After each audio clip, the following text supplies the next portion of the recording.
The moment I walked into my store manager's office and saw the elderly woman sitting in the chair across from his desk, the same woman from the Tim Hortons 2 weeks ago, I felt the floor shift beneath me. She was dressed in a charcoal blazer, her silver hair pulled back neatly, and she was looking at me with an expression I couldn't quite read. My manager, Derek, stood up slowly and said, "Sarah, I think you two have already met." I had no idea what was about to happen, but I'm getting ahead of myself. I should start at the beginning. I work at a mid-size grocery chain in Mississauga. I'd been there for 3 years, working my way up from part-time cashier to floor supervisor, and I was proud of that. It wasn't a corner office, but it was mine. I showed up on time. I knew the stockroom better than anyone, and I genuinely liked the people I worked with. Most of them anyway. The problem wasn't the job. The problem was my department manager, a man named Craig. Craig had been with the company for 11 years.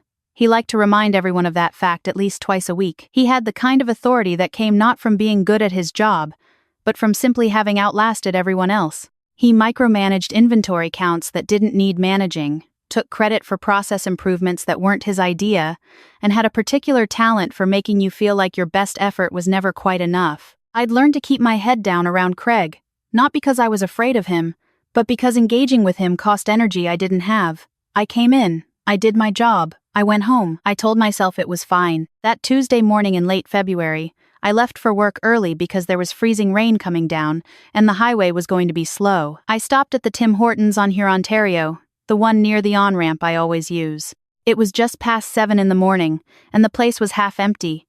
A few construction workers in high-vis jackets, a couple of people on laptops, a man reading a newspaper in the corner. I ordered my usual, a medium double-double and a bagel with cream cheese, and stepped to the side to wait. That's when I noticed the woman in front of me at the other till. She was probably in her mid-70s, maybe older, small and neatly dressed, with a canvas tote bag over one arm and a pair of reading glasses pushed up on her forehead. She'd ordered something simple, a tea and a muffin, and she was holding out her debit card to the young woman behind the counter. The cashier tapped the card twice and then looked up apologetically. "I'm sorry, it's saying declined." The elderly woman frowned slightly. "That's odd. Can you try again?" The cashier tried again. Same result.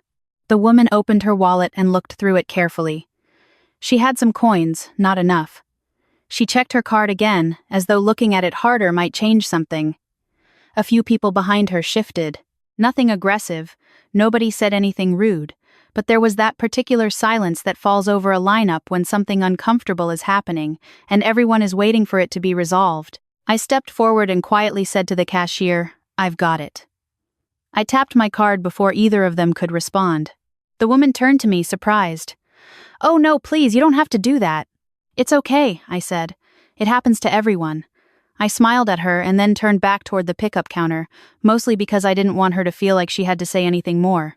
I didn't want a whole conversation about it. It was a tea and a muffin. It was less than $4. She said thank you. I said of course.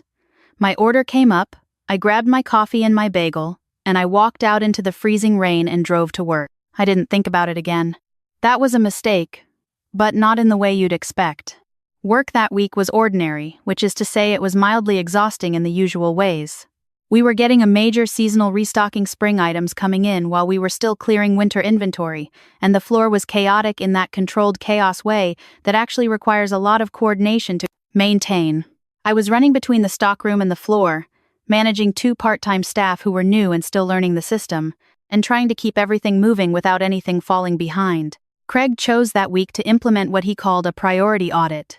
What this meant in practice was that he would appear at irregular intervals, clipboard in hand, and ask you to justify whatever you were currently doing in relation to a priority list he had circulated that morning and revised twice since then. If your answer didn't align with the current version, the one he'd updated at 11:15, or the one from after lunch, he'd make a note on his clipboard and walk away without saying anything. By Thursday, I had 3 notes. Friday afternoon, he called me into the small office near the stockroom that he used for these conversations. "I've been looking at your numbers this week," he said, sitting down and opening a folder. "It's been a heavy week," I said. "We're mid-transition. I've had 2 new staff on the floor." "Right." He nodded slowly, in the way that meant he'd already decided the conversation's conclusion before it started. "The thing is, Sarah, I need floor supervisors who can prioritize without being managed. If I have to follow up 3 times in 1 week, that tells me something. With respect, I said. The priority list changed twice on Wednesday alone. I was following the version that existed when I made those calls.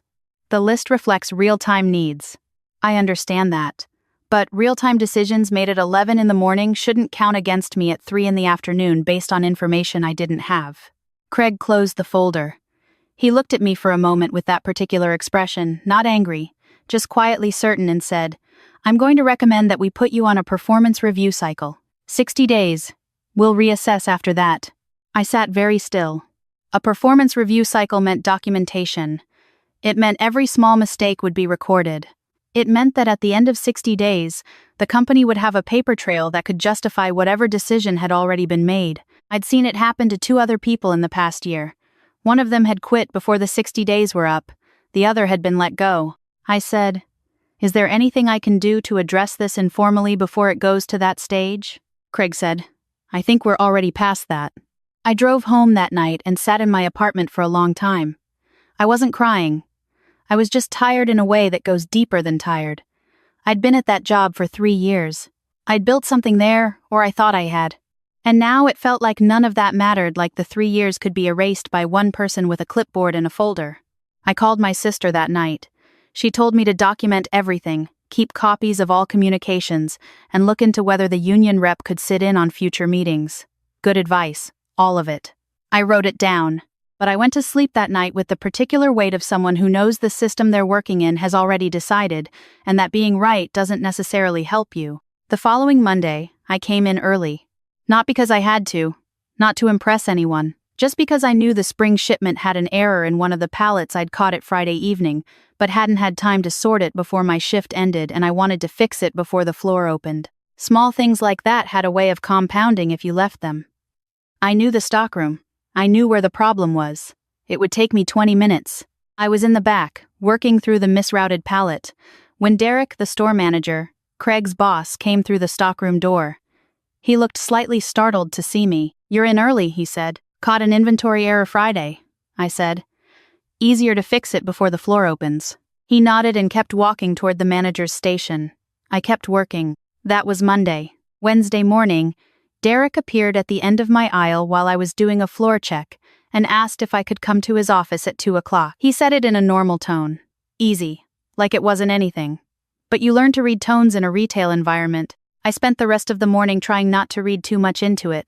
At 5 minutes to 2, I knocked on his office door. He said, "Come in." I opened the door. The woman from Tim Hortons was sitting in the chair across from his desk. She looked exactly the same as I remembered, composed, silver-haired, the reading glasses now folded in her hand. She watched me come through the door with a calm expression that somehow made me feel like she'd been expecting me. Derek stood up.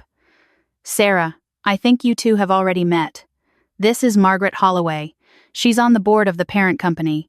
She was doing a regional review of several of our Ontario stores this month." I stood in the doorway for a moment that lasted longer than it should have.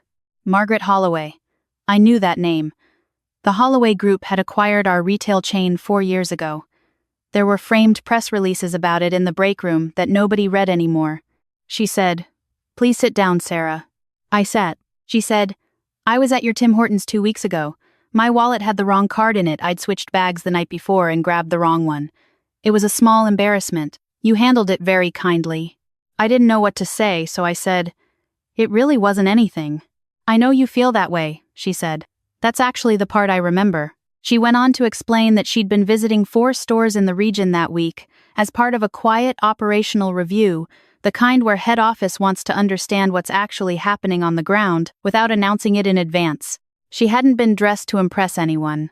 She'd driven herself. She'd stopped for tea on the way. After I'd left the Tim Hortons that morning, she'd asked the cashier if she knew who I was.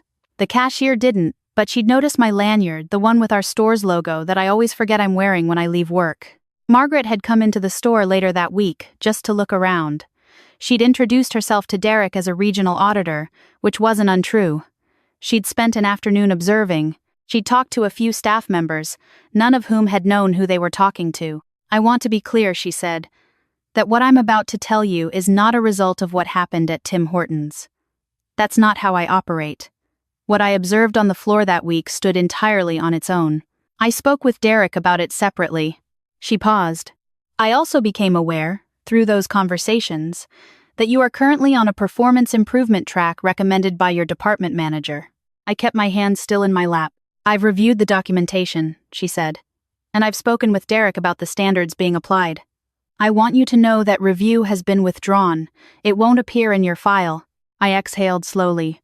Beyond that, she said, we are restructuring the assistant buyer role for the Ontario region. It's a position that involves vendor relations, inventory planning, and some travel to distribution centers. It reports directly to regional operations, not to store-level management. Derek tells me you have a strong operational instinct, and that you know your inventory systems better than anyone in his store. She looked at me steadily. We'd like you to apply. Formally, through the proper process, I want to be honest about that. But I'm telling you that we're encouraging you to apply, and that your file will reflect accurately what you've built here. I didn't cry. I'm mentioning that specifically because I was worried I might. I said, I would very much like to apply. She nodded. Good. She stood, and I stood. She held out her hand. You were kind to a stranger in a lineup when you didn't have to be, she said. That's a small thing, but small things tell you a lot. I shook her hand. Derek walked her out.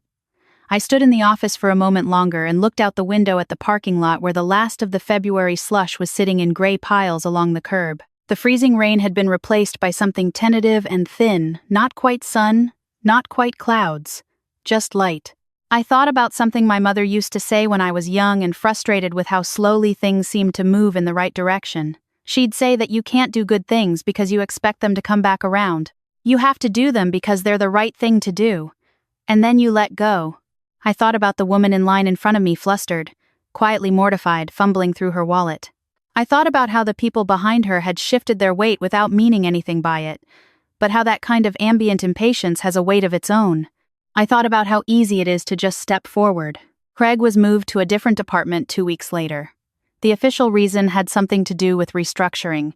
I didn't ask for details and nobody offered them. I applied for the assistant buyer position.